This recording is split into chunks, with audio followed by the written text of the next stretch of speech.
Pecahkan rekor sejarah, Seminarium Sipoholon dipadati 800 peserta seleksi calon pelayan HKBP 2026. Ini merupakan jumlah terbanyak sepanjang sejarah HKBP. Bagaimana panitia mengatur ratusan peserta dalam ujian yang berlangsung hingga malam hari? Simak liputan selengkapnya.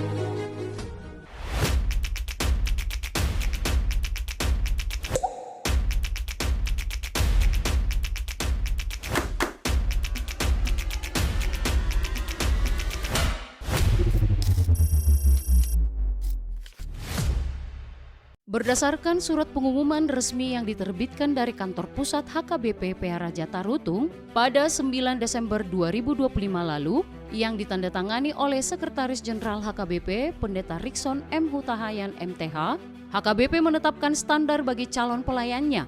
Syarat mutlak seperti indeks prestasi kumulatif atau IPK minimal 3,00, serta batasan usia produktif antara 21 hingga 33 tahun menjadi saringan awal yang ketat. Setelah melalui masa pendaftaran dan seleksi administrasi pada tanggal 20 Januari 2026, terjaring 806 peserta yang memenuhi kualifikasi pendaftaran. Mereka terdiri dari 501 calon pendeta, 140 calon guru huria, 117 calon Bibelfro, dan 48 calon diakones. Angka ini mencatat rekor jumlah peserta terbanyak dalam sejarah seleksi HKBP. Rangkaian seleksi di Seminarium Sipoholon dimulai pada Senin 26 Januari 2026 dengan kegiatan verifikasi berkas. Panitia memastikan peserta membawa kelengkapan berkas fisik sesuai pengumuman, termasuk syarat berupa surat kesehatan dari Rumah Sakit HKBP Balige. Pelaksanaan ujian diawasi langsung oleh Ketua Panitia, Pendeta Pahala Sitorus STH, bersama Koordinator Pengawas Ujian, Pendeta John Edison Silitonga STH. Bekerja sama dengan Universitas HKBP Nomensen, hari kedua seleksi dilaksanakan ujian psikotes. Peserta tidak hanya mengerjakan soal tertulis psikologi, namun juga menjalani sesi wawancara untuk mengukur kematangan emosional dan kepribadian calon pelayan. Puncak seleksi akademis digelar pada 28 hingga 29 Januari 2026. Dalam 2 hari terakhir ini, peserta menghadapi ujian 4 bidang utama: pengetahuan umum, pengetahuan isi Alkitab,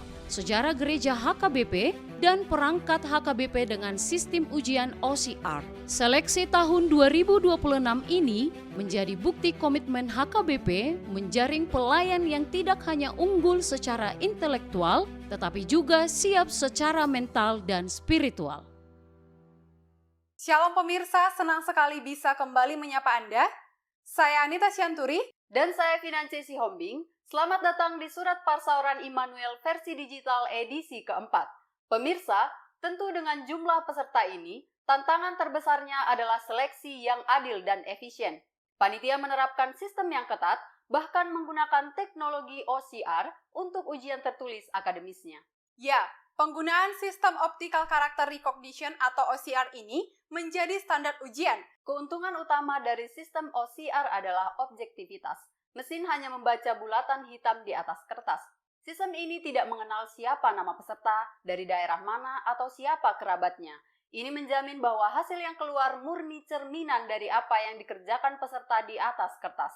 Selain itu, dengan 800 lebih peserta, hasil bisa didapat dengan cepat dan akurat. Rangkaian ujian dimulai dari psikotes, dilanjutkan ujian tertulis dari 4 bidang: pengetahuan umum, pengetahuan isi Alkitab, sejarah gereja, dan dokumen HKBP.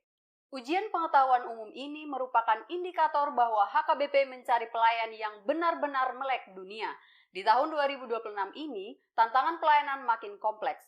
Calon pelayan dituntut paham isu-isu global seperti kecerdasan buatan atau AI, geopolitik, isu lingkungan hidup, hingga hukum di Indonesia. Di samping wawasan luas, tentu saja pondasi utamanya harus kuat, sehingga ujian pengetahuan isi Alkitab merupakan kompetensi dasar yang mutlak harus dimiliki. Bisa dibilang, ini adalah bekal sebagai seorang teolog. Ujian sejarah gereja juga akan menanamkan kecintaan pada akar teologi Batak dan sejarah misi para pendahulu seperti Nomensen. Poin ini penting agar calon pelayan tidak kehilangan identitas dirinya di tengah arus modernisasi yang begitu deras. Lalu yang terakhir, ada ujian perangkat HKBP yang khusus membahas dokumen dan aturan HKBP. Jadi, kalau dirangkum keempat bidang ini, mulai dari pengetahuan umum, pengetahuan isi Alkitab, sejarah hingga dokumen HKBP, semuanya saling melengkapi. Ini dirancang untuk melihat kesiapan calon pelayan.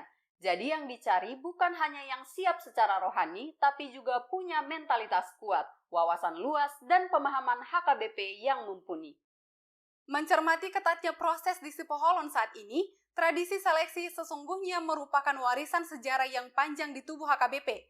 Berdasarkan catatan arsip ujian kualifikasi bagi calon pelayan, telah diterapkan sejak era para misionaris bekerja di Tanah Batak. Tepat sekali. Pada tahun 1880-an, misionaris Jacobus Henricus Mirwald yang kala itu bertugas sebagai pengajar di Seminari Pansurna Pitu memandang perlu adanya peningkatan standar seleksi. Beliau kemudian mengajukan usulan sistem penyaringan yang lebih ketat secara langsung kepada Eporus Nomensen. Standar yang diberlakukan pada masa itu tergolong eksklusif. Seorang calon pendeta diwajibkan telah memiliki pengalaman melayani sebagai guru atau evangelis sekurang-kurangnya 5 tahun. Selain itu, kuota penerimaan pun sangat dibatasi, yakni hanya 5 orang untuk setiap angkatan. Bahkan, terdapat aturan eliminasi yang sangat tegas. Barang siapa yang telah mengikuti ujian masuk sebanyak 2 kali dan dinyatakan gagal, maka tidak diperkenankan lagi mengikuti ujian untuk ketiga kalinya.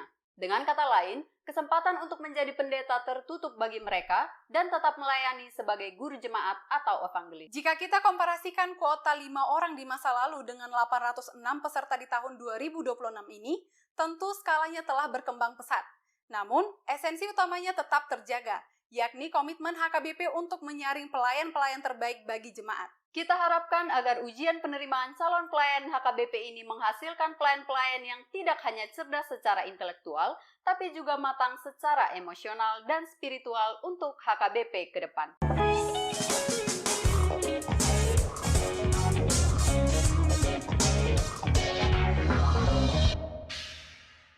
Pemirsa, pada tanggal 24 hingga 25 Januari 2026, Eporus HKBP Pendeta Dr. Victor Tinambunan bertemu dengan Gubernur dan Kapolda Jambi untuk membahas bagaimana interaksi umat beragama di Provinsi Jambi.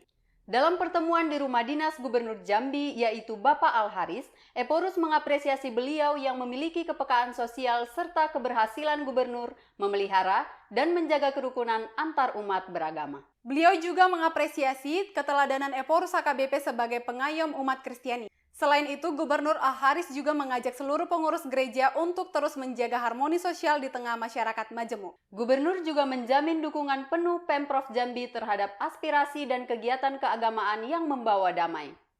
Selain pertemuan dengan Gubernur Jambi, Eporus HKBP juga bertemu dengan Kapolda Jambi. Eporus mengapresiasi upaya Kapolda Jambi yaitu Irjen Pol Krisno H. Siregar untuk memelihara toleransi. Kapolda sendiri menjamin bahwa toleransi di bumi sepucuk Jambi, 9 lurah terpelihara dengan sangat baik. Perhatian beliau kini juga tertuju tajam pada kondisi ekologis Danau Toba. Melalui media sosial pribadinya pada 22 Januari lalu, Eporus menyuarakan bahwa Danau Toba sedang menjerit akibat beban pencemaran khususnya dari keramba jaring apung atau KJA. Ya, Eporus mengajak pelaku usaha untuk berani beralih ke bisnis yang lebih ramah lingkungan. Langkah pemulihan ini rencananya akan didukung kajian komprehensif dalam buku berjudul Mendengar Jeritan Danau Toba. Semangat pelestarian lingkungan ini rupanya langsung diterjemahkan dalam aksi nyata oleh Departemen Diakonia HKBP. Membuka tahun 2026, Kepala Departemen Diakonia Pendeta Eldarton Simbolon menyalurkan 500 bibit pohon produktif seperti durian dan alpukat di distrik Dairi dan Tanah Jawa pada 19-20 Januari lalu.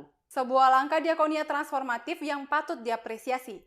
Namun, di tengah upaya pelestarian alam, saudara-saudara kita di Banten sedang bergumul dengan bencana banjir. Preses HKBP Distrik 21 Banten, Pendeta Sumihar Sinaga, turun langsung ke lokasi banjir pada Minggu 25 Januari 2026. Kondisi banjir bahkan memaksa ibadah minggu di HKBP Pospel Jayanti dialihkan ke rumah warga. Menariknya, rumah tersebut sekaligus difungsikan sebagai dapur umum untuk melayani korban banjir di sekitar gereja. Kita beralih ke kabar pendidikan. Departemen Diakonia baru saja memberikan beasiswa kepada 18 guru PAUD HKBP di Pematang Siantar sebagai upaya peningkatan kualitas SDM sejak dini. Sementara itu, Sekolah Tinggi Teologi atau STT HKBP mencatat kemajuan riset melalui kerjasama dengan BRIN untuk meneliti Injil dan dinamika peradaban bangsa. Kabar baik juga datang dari Sekolah Tinggi Diakones yang sukses meraih akreditasi baik sekali. Pemirsa, pada Selasa 27 Januari 2026, HKBP menggelar sosialisasi sistem budgeting di Jetun Silangit.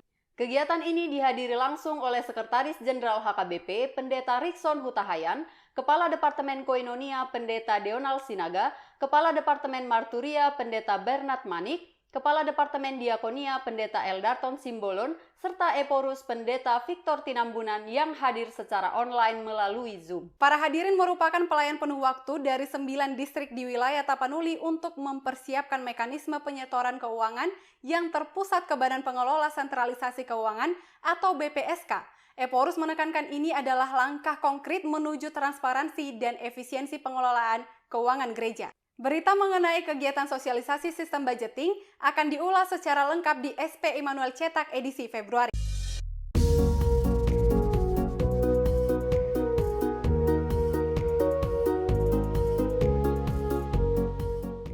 Dunia sering menipu kita dengan ilusi bahwa bahagia itu soal saldo rekening melimpah atau popularitas. Jika semua itu hilang besok pagi, masihkah ada alasan bagi Anda untuk tersenyum? Kita harus membongkar ulang definisi bahagia yang selama ini keliru. Saudara-saudari, memasuki awal Februari, Yesus dalam Matius 5 ayat 1-12 langsung memutarbalikkan logika manusia. Ia tidak berseru, "Berbahagialah yang kaya raya," melainkan, "Berbahagialah yang miskin di hadapan Allah." Ini adalah syok terapi rohani. Yesus mengajarkan bahwa kebahagiaan sejati atau mekarios adalah kondisi batin yang tidak bergantung pada cuaca kehidupan, melainkan pada posisi hati yang melekat pada Allah. Rasa aman dalam posisi itu dikuatkan oleh Ulangan pasal 33 ayat 24 hingga ayat 29. Musa menutup berkatnya dengan jaminan perlindungan. Allah yang abadi adalah tempat perlindunganmu, dan di bawahmu ada lengan-lengan yang kekal. Inilah benang merahnya. Kebahagiaan orang Kristen adalah rasa aman yang absolut. Kita berani menjadi miskin di hadapan Allah atau rendah hati karena tahu ada lengan kekal yang menopang. Kita berbahagia bukan karena jalan hidup mulus tanpa kerikil, tetapi karena kita memiliki perisai pertolongan ilahi. Para pelayan firman kiranya menghindari teologi kemakmuran yang dangkal. Ini adalah tantangan langsung bagi jemaat Anda. Tegaskan bahwa orang paling bahagia bukanlah penguasa dunia, melainkan mereka yang sadar betapa butuhnya mereka kepada Tuhan. Bahagia itu sederhana, taat, dan biarkan Allah menjadi perisaimu. Nah, kita punya segmen trivia menarik nih. Ini adalah suasana kegiatan Bonataon di Distrik 25 Jambi yang dipimpin langsung oleh Eporus HKBP. Ini dia tayangannya.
Pemirsa, sekarang saatnya kuis trivia.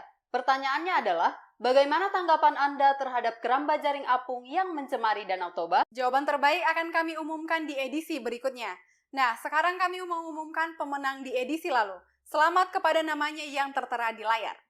Demikianlah perjumpaan kita hari ini. Semoga seluruh liputan dan informasi yang kami sampaikan dapat menambah wawasan serta menguatkan iman kita. Saya Finance Sihombing. Dan saya Anita Sianturi. Sampai jumpa di episode selanjutnya. Tuhan memberkati. Horas.